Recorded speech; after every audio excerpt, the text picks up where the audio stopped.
Para mim, Leandro Carnal, ser professor me dá uma profunda alegria, cercada de algumas tristezas. Me dá uma profunda felicidade com alguns contratempos. Me dá um sentido de existência enorme. E quando eu reencontro um ser, e lembrando a frase do meu ex-falecido colega da Unicamp, Rubem Alves, eu entendo que eu plantei carvalho, eu não plantei eucalipto. Ou seja, demora muito para crescer. Demora muito para dar resultado. E a minha resposta é um ato de fé. Como qualquer ato de fé, é uma entrega. Eu sou feliz no que eu faço. Profundamente feliz no que eu faço. Poderia ter sido um bom médico. Poderia ter feito uma carreira original, vamos dizer, um político honesto, algo novo, uma frente nova. Aí isso poderia, provavelmente. Meu pai também foi político, foi advogado. Poderia ter sido um advogado. São boas profissões. Poderia ter vendido Avon. Também são boas profissões. Mas enfrentar um grupo de 30, 40, 50 pessoas, olhar para eles, fazer uma técnica, uma dinâmica, um texto, uma aula, uma exposição, olhar como os olhares interagem comigo e como eles crescem e se transformam, o meu narciso fica feliz com isso diariamente e vale a pena. E vale a pena. Essa é a resposta pessoal. Há uma resposta que tem a ver com esta estátua feita por uma americana chamada Carlyle, que é o Self-Made Man. Naturalmente ela lê dentro da chave norte-americana, o homem que se constrói. O que eu quero dizer, pegando a famosa estátua Carlyle, uma escultura texana, é que o magistério, estar junto a alunos, escrever, ler, corrigir provas, ter essa interação com eles, está fazendo com que eu me produza, eu seja um ser humano. Eu me humanizei dando aula. Eu melhorei, mas era pior? Era. Eu melhorei dando aula. E isto é por causa do magistério, porque é o contato com o humano, a qual eu sou aberto. Essa é a resposta pessoal. A resposta social e política é que não há país que cresça se não houver bons professores. Em 1960, disse hoje na entrevista para a Unicinos, em 1960 a Coreia tinha os mesmos indicadores sociais, a Coreia do Sul, do Brasil. Analfabetismo e pobreza. A Coreia do Sul resolveu investir 50% do PIB em educação.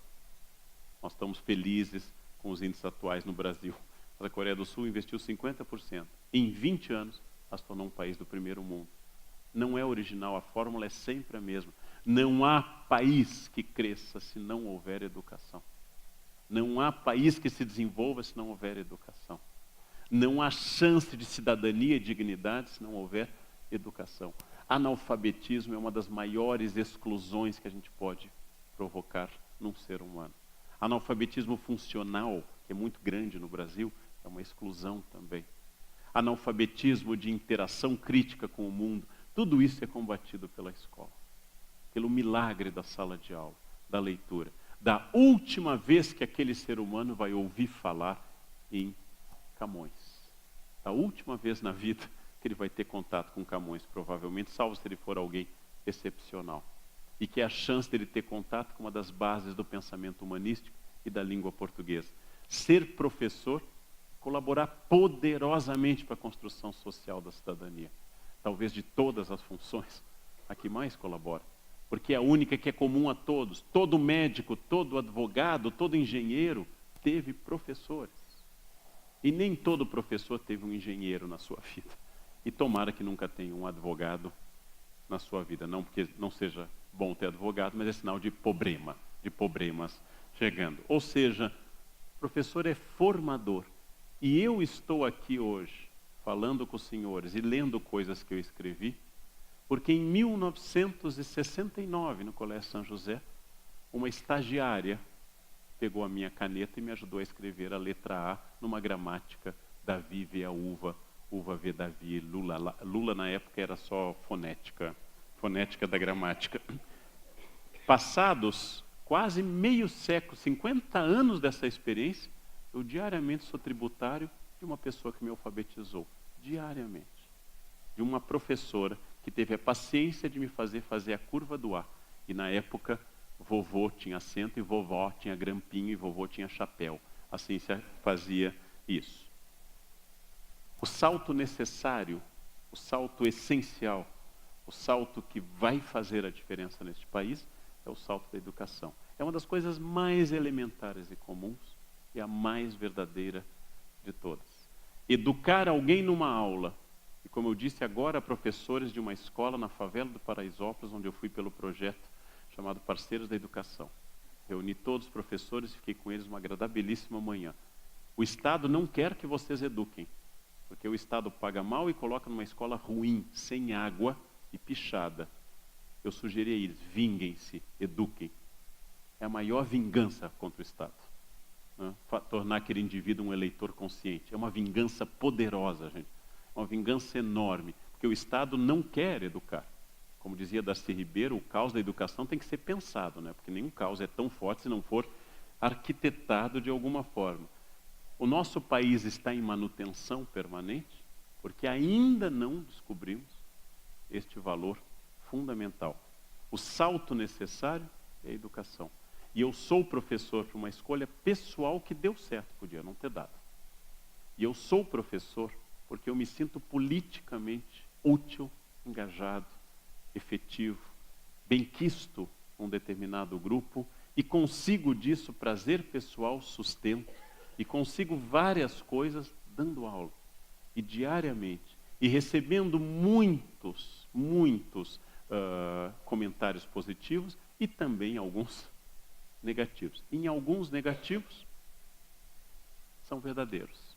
Alguns comentários negativos são críticas válidas. Aliás, como eu recebi terça-feira numa palestra em São Paulo, uma pessoa me fez uma crítica, eu fiquei com raiva, depois no carro pensei, ela tem razão. Ela tem razão, foi um erro. Quer dizer, isto me torna melhor, isto me faz transformar. E era isso que eu queria, gente, talvez, tanto num ponto de vista pessoal como num sentido mais amplo, fazer uma palestra não técnica para colegas professores, no ambiente que me formou, no ambiente que me deu grande parte do conhecimento que eu tenho hoje, que é o Unicinos, e dizer a vocês exatamente essa pergunta que todos têm a resposta. Para qualquer coisa que vocês tenham na vida, basta fechar os olhos e pensar, é o que eu quero? Vocês têm essa resposta. Só que às vezes a gente foge da resposta. Todo mundo deve dar aula? Não. Dar aula é como tocar oboé, não é para todo mundo. Dar aula é como ser um clarinetista, é uma vocação muito específica. E, aliás, cada vez mais difícil. Era mais fácil eu dar aula há 50 anos. Eu só lamento na minha carreira que eu era aluno quando os professores tinham toda a razão. E agora eu sou professor, quando os alunos têm toda... Eu nunca peguei um momento bom disso. Eu sempre estou num momento ruim. Porque os professores, há 45 anos, tinham toda a razão. E ninguém podia contestá-los. E hoje os alunos têm toda a razão. Quer dizer, hoje é melhor ser aluno do que professor. Mas é nesse desafio que a vocação é um pouquinho mais específica. Vocação tem uma origem etimológica religiosa, vocare, chamar, mas eu quero dar um sentido do chamado de cada um. É para todo mundo que estar aqui dar aula? Pode ser que sim, pode ser também que não. As funções são muito diversificadas e há funções muito úteis no mundo. Mas encontrar o que se gosta e levar até o fim, e levar com intensidade, levar com prazer, isso torna a vida valer a pena. Eu li um livro de uma enfermeira suíça chamado Antes de Partir.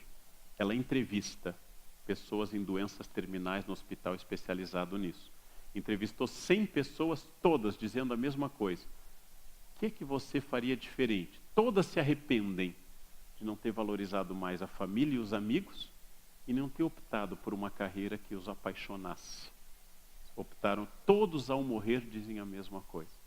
O livro se chama Antes de Partir. Então, ter optado por uma carreira que me apaixona na maior parte do tempo, que dá resultado na maior parte do tempo, é um privilégio. Então, eu diria, a resposta final, que por que continuo sendo professor? Porque, para mim, Leandro, em 2015, desde que eu nasci, é a coisa mais extraordinária que me aconteceu. Ser professor e tocar nessa emoção diária de estar com pessoas, e ser desafiado, e ser irritado às vezes, e voltar, e pensar de novo. Por isso que as profissões de paixão são profissões que transformam e cansam fisicamente. Quem não está cansado ao final de um dia de aula é um ser estranho. Tem que estar cansado fisicamente. Às vezes eu saía da sala suado, a camisa grudando, e com giz até no DNA, o giz ia grudando nas coisas, né? Eu fui para um médico uma vez e disse, o senhor tem micose? Eu disse, não, doutor, é giz.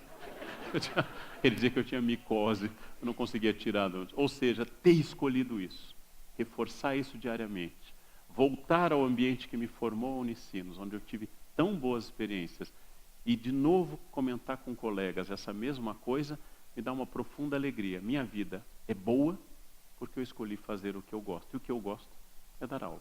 Eu gostaria de morrer dando aula. Gostaria de exatamente morrer. Como eu vi num filme Pele o Conquistador, a pessoa dando aula e caiu em cima. Gostaria de morrer fazendo aquilo que eu gosto, enquanto eu tiver força, enquanto eu tiver memória, enquanto eu tiver energia. E é por isso que eu sou professor. Era isso que eu queria dizer hoje. Muito obrigado pela atenção generosa de todos vocês. Obrigado. Obrigado.